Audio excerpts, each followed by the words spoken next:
होता जुन हो चला खेत में पानी लग गइल बा। तो हम का करी, पानी लग गइल बा तो करबू का, चला खेत बैठावे। हे हम ना जाए हो, तू अपन वादा करके भुला गइला। का भुला गई हो, सुना सुनावा।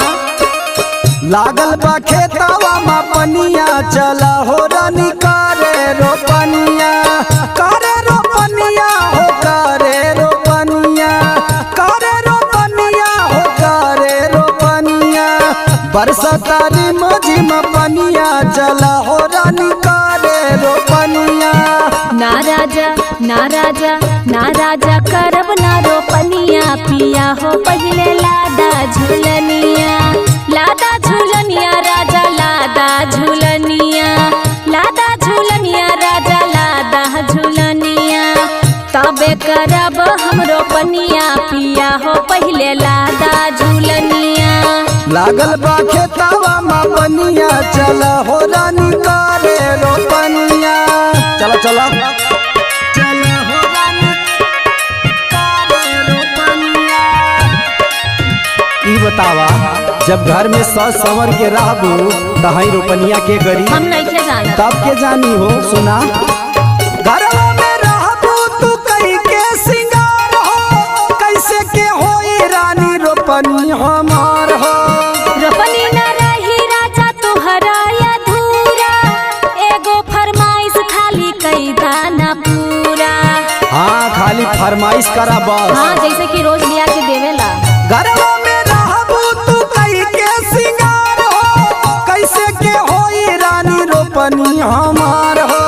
रोपनी न रही राजा तुहरा अधूरा, एगो फरमाइश खाली कई दाना पूरा। ए राजा नाता बोलाली दोसर कनिया, नाता बोलाली दोसर कनिया, पिया हो पहले लादा झूलनिया। लागल बा खेतवा मा पनिया, चला हो रानी करे रोपनिया।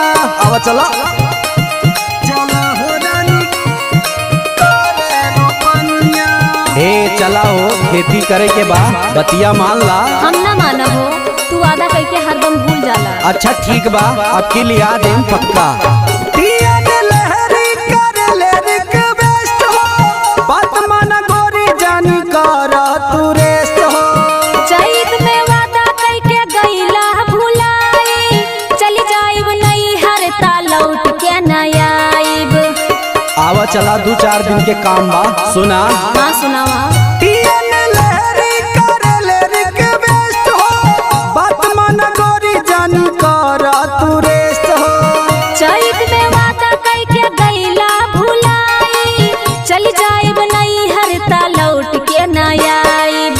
सुना तारा माही के मानी न कहानिया, माही के मानी न कहानिया, पिया हो पहले लादा झूलनिया।